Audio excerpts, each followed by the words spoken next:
Shalom adik-adik sekolah minggu. Wah, kurang semangat Kak jawabnya. Iya Kita Kak. ulang ya. Shalom adik-adik sekolah minggu. Nah, dari keras suaranya kita lihat adik-adik semangat dan pasti semuanya dalam keadaan sehat, baik, dan luar biasa. Ngomong-ngomong adik-adik masih ingat kakak nggak? Kakak sekolah minggunya? Yang udah lama ya kita nggak ketemu offline ya Kak? Iya, jangan-jangan udah lupa lagi. Iya, Kak. jangan-jangan lupa nama kakaknya. Ayo, kakak siapa namanya? Ya betul, Kak Liana. Kak Mareta. Dan yang akan memainkan musik untuk ibadah kita hari ini adalah Kak Ruth. Sedangkan yang berkhotbah untuk minggu hari ini adalah Ada Inang Pendeta Murni Boru Panjaitan. yuk adik-adik semuanya, adik-adik yang ganteng, cantik, yang sudah pada mandi, boleh duduk yang rapi. Kita akan segera mulai ibadah kita hari ini. Oke adik-adik, kita akan mulai sejenak.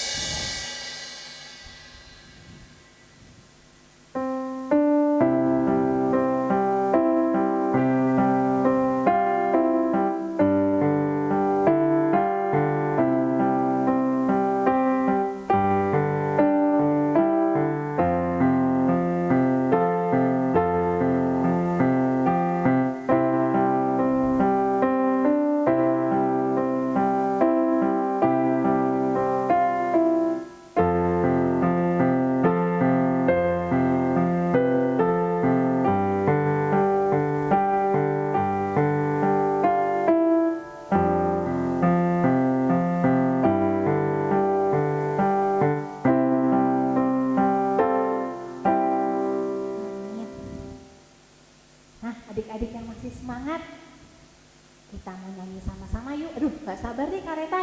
Di hati Kak Liana nih, kayaknya penuh nyanyian nih Kak Reta. Yuk, kita nyanyi. Ayo adik-adik, kita bangkit berdiri, kita nyanyi lagu Hatiku Penuh Nyanyian. Musik Kak Ruth.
Adik masih semangat kan nih Kak? Wah, pasti masih. Masih pada berdiri Kak Mareta. Kita lanjut lagi aja yuk Kak. Ya, kita mau menyanyikan kasih Tuhan yang lebih tinggi, lebih dalam, dan lebih indah. Kita mau nyanyi setinggi-tingginya langit. Ayo Kak Ruth.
sebentar lagi kita akan mendengarkan firman Tuhan.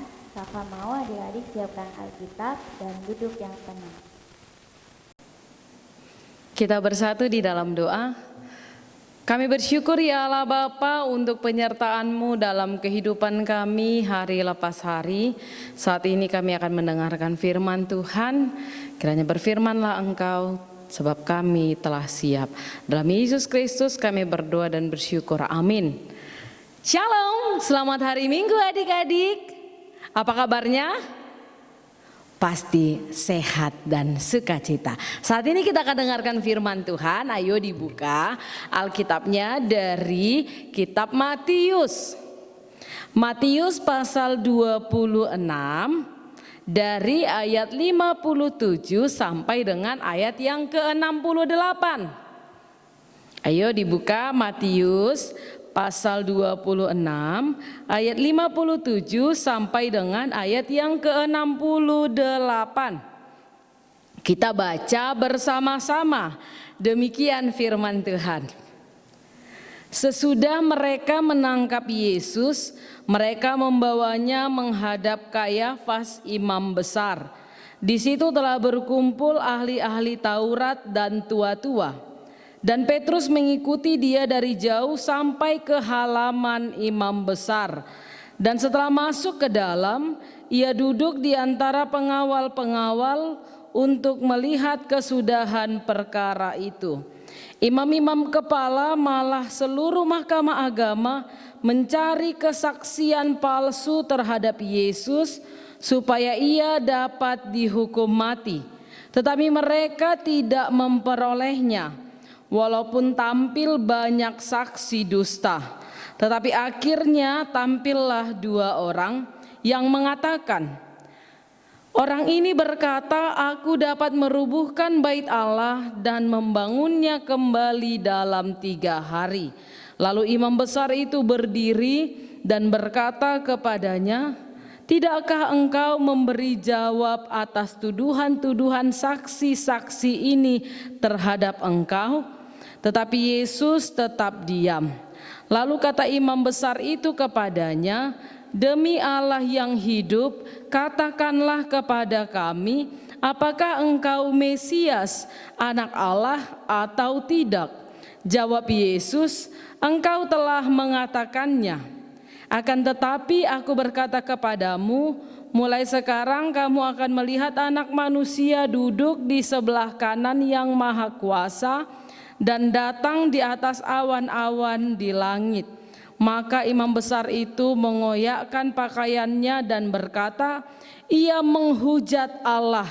Untuk apa kita perlu saksi lagi? Sekarang telah kamu dengar hujatnya. Bagaimana pendapat kamu? Mereka menjawab dan berkata, ia harus dihukum mati. Lalu mereka meludahi mukanya dan meninjunya. Orang-orang lain memukul dia dan berkata, cobalah katakan kepada kami, hai Mesias, siapakah yang memukul engkau? Demikian firman Tuhan. Adik-adik yang dikasihi oleh Kristus Yesus, mulai minggu yang lalu kita sudah masuk ke dalam minggu-minggu Pasion, minggu mengenang kesengsaraan Tuhan Yesus. Saat ini firman Tuhan berbicara tentang kita, tentang pengalaman atau kejadian Yesus ketika dia berada di hadapan mahkamah agama. Mahkamah agama itu sama seperti pengadilan pada masa ini. Adakah di antara kita yang pernah melihat orang diadili? Mungkin ada yang pernah melihat di televisi ya, disiarkan tentang ada seseorang yang diadili oleh karena kesalahannya. Dan memang demikian, orang-orang yang dibawa ke pengadilan adalah orang-orang yang melanggar satu hukum tertentu yang sudah ditetapkan dalam negara itu. Berarti yang dibawa ke pengadilan adalah orang-orang yang bersalah. Dan pengadilan itu seyogianya adalah tempat untuk mencari keadilan bagi si korban dan juga membuat keadilan bagi si pelaku. Tapi saat ini firman Tuhan ternyata menunjukkan hal yang sebaliknya. Yesus Kristus yang adalah anak Allah, yang selama hidupnya selalu melakukan kebaikan, yang selama hidupnya selalu menolong orang, yang selama hidupnya selalu mengajar orang untuk menjadi lebih baik, dihadapkan ke mahkamah agama. Dia diadili secara terbuka di hadapan orang banyak. Sebenarnya ketika Yesus diadili, asal mula pengadilan Yesus adalah rasa iri hati, kecemburuan dari pemuka-pemuka agama pada saat itu. Mereka cemburu karena Yesus adalah seorang yang pintar menurut mereka. Yesus mampu menjabarkan dengan baik apa yang tertulis di dalam kitab suci. Yesus mampu membuat mujizat. Yesus juga bisa menarik perhatian banyak orang sehingga banyak yang mencintai mereka, dan seolah-olah saat itu pemuka-pemuka agama ditinggalkan. Kecemburuan mereka berujung kepada dendam, berujung kepada kejahatan. Lalu mereka berkumpul untuk membuat satu kerjasama menjebak Yesus Kristus. Maka pengadilan yang harusnya tempat mencari keadilan berubah menjadi tempat untuk menghancurkan Yesus Kristus itu menurut mereka. Adik-adik yang dikasihi oleh Kristus, apa yang mau kita pelajari dari firman Tuhan saat ini? Yang pertama, jangan iri hati terhadap siapapun. Entah dia nilainya lebih bagus dari kita, entah dia pengetahuannya lebih banyak dari kita, entah dia talentanya berbeda daripada kita. Ketahuilah, setiap orang punya kehidupannya masing-masing yang harus dijalani. Ketika kita cemburu, iri hati kepada orang lain, itu tidak akan membawa dampak positif bagi kita. Tidak ada gunanya bagi kita. Malah kita justru memupuk rasa sakit hati, kita memupuk dendam yang tidak perlu, dan itu hanya akan menyakiti diri kita sendiri. Itu yang pertama. Kalau temanmu, kakakmu, abangmu, adikmu punya sesuatu yang bisa mereka banggakan, itu anugerah Tuhan bagi mereka. Tapi jangan salah, kita juga sebagai anak-anak yang dikasihi Kristus, Tuhan juga berkarya dalam hidupmu. Tuhan punya berkat dalam dirimu. Jadi jangan fokus kepada kehidupan orang lain, fokus saja kepada diri sendiri. Gali saja potensi yang terbaik dari diri kita sendiri. Itu yang pertama. Lalu yang kemudian, jangan pernah membuat satu kesepakatan atau kerjasama dengan orang lain untuk menjebak seseorang. Misalnya nih, kau kerjasama dengan adik, lalu kalian berbohong mengatakan bahwa abang atau kakak kalian telah menjahili atau memukul kalian, mengadukan kepada orang tua. Padahal itu jelas-jelas salah. Kalian tahu kebenarannya. Tapi supaya si abang atau si kakak tadi disalahkan, kalian kerjasama untuk menipu, membohongi orang tua. Tuhan Yesus tidak senang kepada anak-anak yang bekerja sama untuk berbuat kejahatan. Lalu yang ketiga, Jangan pernah bersaksi dusta akan apapun juga. Tadi kalau kita baca ya, ketika Yesus dihadapkan ke mahkamah agama, dia kan tidak punya salah apa-apa sebenarnya. Dia baik di mata semua orang, bahkan dia menolong orang miskin, menyembuhkan orang sakit. Supaya dia punya kesalahan, maka pemuka-pemuka agama pada saat itu mencari orang-orang yang mau bersaksi dusta, mengucapkan sesuatu yang bohong, supaya gimana caranya Yesus punya kesalahan sehingga dia boleh dihukum. Ingat enggak? Titah ke-9. Jangan mengucapkan saksi dusta akan sesamamu manusia. Tuhan memberi perintah kepada kita untuk tidak mengucapkan saksi dusta terhadap sesama manusia. Mari dijaga dirinya dengan baik, apa yang sebenarnya katakan saja. Dan beranilah untuk bersaksi yang jujur. Jangan takut untuk menyatakan kebenaran, tapi takutlah untuk berbohong di hadapan semua orang. Karena kalau kita pikir kebohongan kita tidak diketahui orang lain, maka ingatlah Tuhan tahu semua yang ada dalam pikiranmu, yang ada dalam hatimu, yang engkau rancangkan di tempat yang tersembunyi. Mata Tuhan melihat apa yang kita perbuat. Cukup buat yang baik, jangan buat yang jahat, karena Tuhan melihat dan Tuhan mengasihi anak-anak yang baik hatinya. Tuhan tidak senang kepada anak-anak yang jahat. Tuhan memberkati anak-anak sekolah minggu HKBP Harapan Indah. Amin, kita berdoa. Terima kasih ya Allah Bapa untuk firman-Mu yang sudah kami dengarkan pada pagi hari ini. Kiranya Tuhan Engkau mengajar kami menjadi anak-anak yang jujur, mengajar kami menjadi anak-anak yang berani berkata kebenaran, dan kiranya jauhkan kami Tuhan dari persekongkolan, dari semua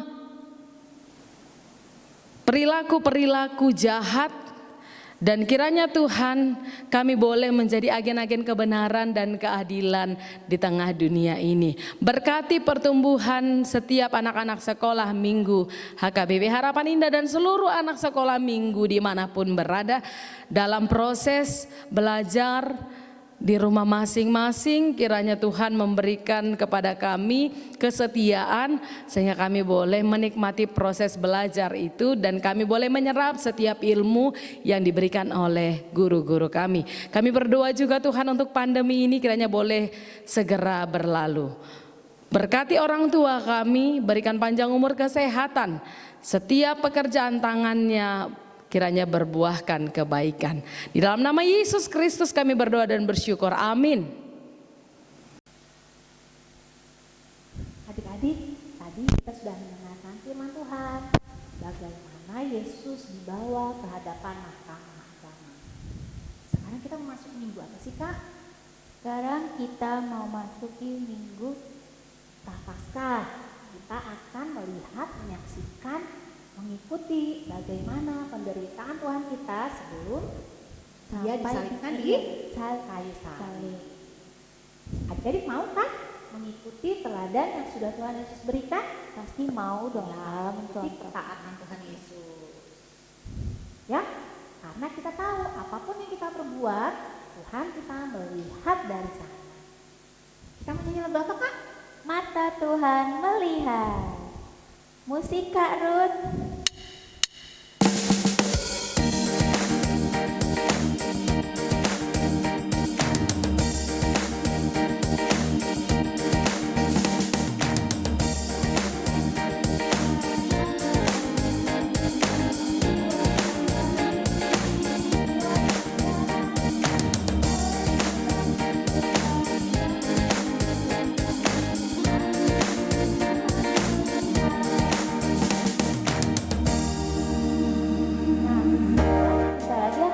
Ibadah kita nih Kak.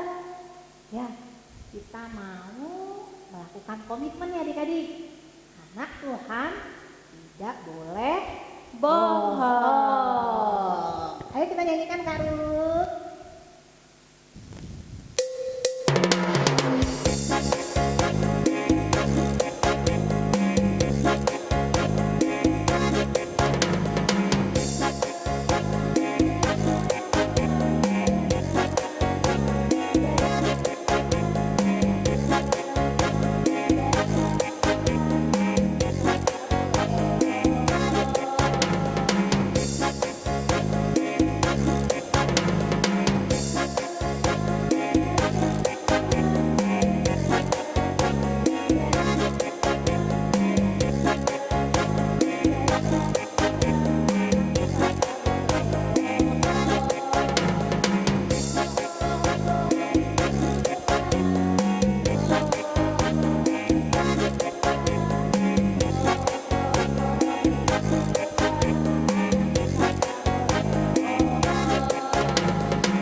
Kita sama-sama mengucapkan doa Bapa kami. Bapa kami yang di surga, dikuduskanlah namamu, datanglah kerajaanmu, jadilah kehendakmu di bumi seperti di surga. Berikanlah kami pada hari ini makanan kami yang secukupnya, dan ampunkanlah kami akan kesalahan kami, seperti kami juga telah mengampuni orang yang bersalah kepada kami. Dan janganlah membawa kami ke dalam pencobaan, tetapi lepaskanlah kami daripada yang jahat, karena Engkau-lah yang mempunyai kerajaan dan kuasa dan kemuliaan sampai selama-lamanya. Amin. Tuhan memberkati engkau dan melindungi engkau. Tuhan menyinari engkau dengan wajah-Nya dan memberi engkau kasih karunia. Tuhan menghadapkan wajah-Nya kepadamu dan memberi engkau damai sejahtera.